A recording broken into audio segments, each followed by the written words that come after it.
The line was invisible. It was a perimeter of security, a promise of peace, drawn not with fences or signs, but with a technology that was supposed to be infallible. The first reports were of an unnerving precision. The alligators were not just avoiding the zones. They were stopping exactly at the boundary, as if hitting a glass wall. They would patrol the edge, their movements becoming predictable, almost ritualistic. The zones became islands of perceived safety, and the residents, for the first time, began to relax. But the pattern of avoidance was only half the story. The pattern of failure was the other. And when the system failed, it did not fail randomly. It failed with a cold, terrifying logic that brought the community to the very edge of disaster. The zones were safe until the pattern was learned.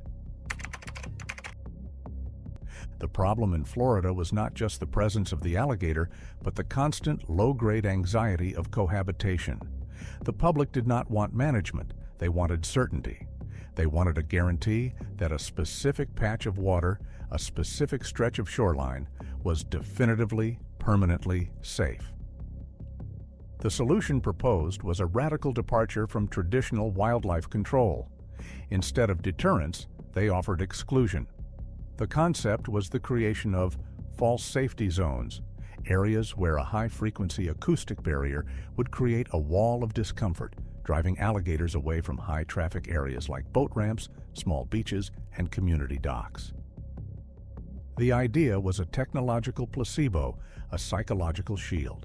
It allowed the human population to reclaim territory with a false sense of security, believing that the technology had solved the problem of the wild. It was the ultimate expression of human desire to control the environment, to draw a line in the water and declare, "Here, the ancient rules do not apply." The chosen technology was an array of ultrasonic emitters designed to create a sonic field that was intensely aversive to the alligator's sensitive hearing, yet completely silent to the human ear. The system, codenamed Project Sanctuary, was deployed in 4 coastal communities. The technology relied on a principle of acoustic saturation.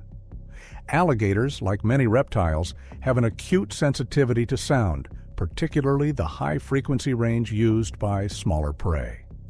The emitters flooded the designated zones with a constant, high-pitched sonic wash, a noise so intense and irritating that no alligator would willingly enter.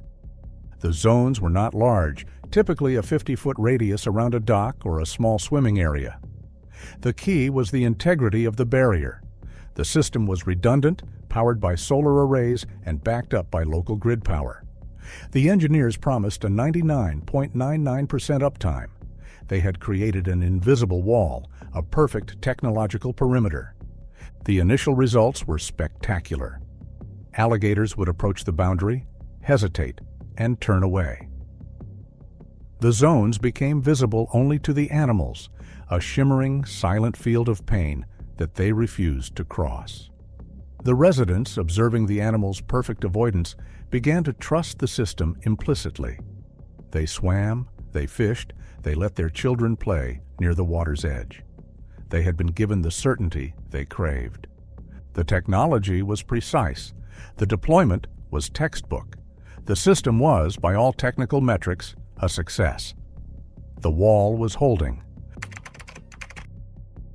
The flaw was not in the acoustic technology itself, but in the assumption of its permanence. The system was designed to be perfect, but it was powered by an imperfect grid. The failures were not total system crashes.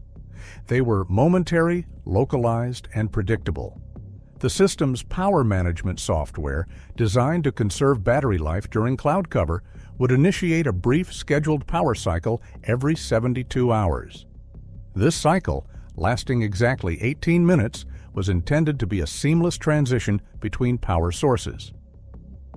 For the human residents, this was an invisible event. For the alligators, it was a siren call. The animals, having been conditioned by months of perfect exclusion, had learned the perimeter with absolute certainty. They knew the wall was real, but they also learned the pattern of its absence. The 18-minute window became a predictable, scheduled opportunity. The zones, once aversive, became potential hunting funnels. The alligators, conditioned to avoid the area for months, now knew that the human activity within the zone was concentrated, predictable, and completely unvigilant. They had been trained to wait for the exact moment the wall dropped.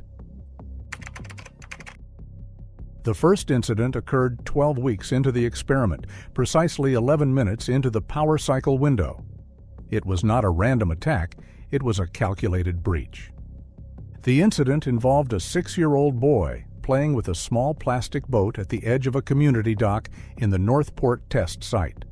Surveillance footage, later recovered, showed the alligator, a large male known to patrol the area, approaching the dock hours before the power cycle. It submerged and waited, perfectly still, exactly at the 50-foot boundary. At the 11-minute mark of the power cycle, the alligator moved. It did not rush. It moved with a slow, deliberate purpose that suggested absolute confidence in its timing. It was halfway to the dock when the boy's mother, who had stepped away for only a moment, returned and saw the wake. Her scream, captured on the audio feed, was the only thing that broke the pattern. The alligator, startled by the sudden, sharp noise, submerged and retreated. The subsequent near misses followed the pattern with a cold, terrifying consistency. The close calls were concentrated within the 18-minute window, and the victims were always within the 50-foot radius of the sanctuary zone. The alligators were not just entering the zone, they were exploiting the false sense of security the technology had created. The data revealed that the alligators were not only waiting for the power cycle, but were approaching the perimeter hours in advance, staging themselves for the precise moment of failure. The technology, designed to exclude, had instead created a lethal schedule.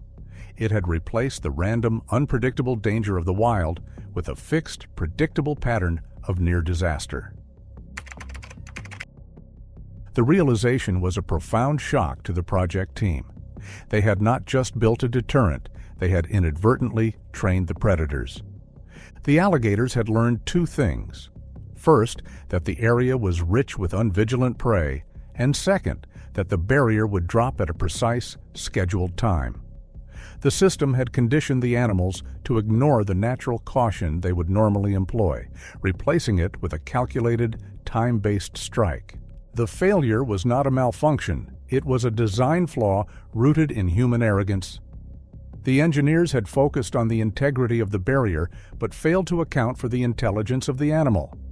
They had assumed the alligator would react to the sound, but they had not considered that the alligator would also react to the silence. The silence of the 18-minute window was not a reprieve, it was a signal. The technology had not created a safety zone, it had created a scheduled hunting ground. The experiment was terminated immediately. The zones were dismantled, and the data was classified. The conclusion was inescapable. The attempt to create absolute certainty had only created absolute vulnerability. The tragedy of Project Sanctuary was not the failure of the technology, but the failure of the human mind to comprehend the consequences of its own control. We sought to draw a line in the water, but the line we drew was a map for the predator. The zones are gone. The emitters are silent. The public has returned to the natural, random anxiety of cohabitation. But the pattern, the knowledge of the 18-minute window, the memory of the easy prey, that remains.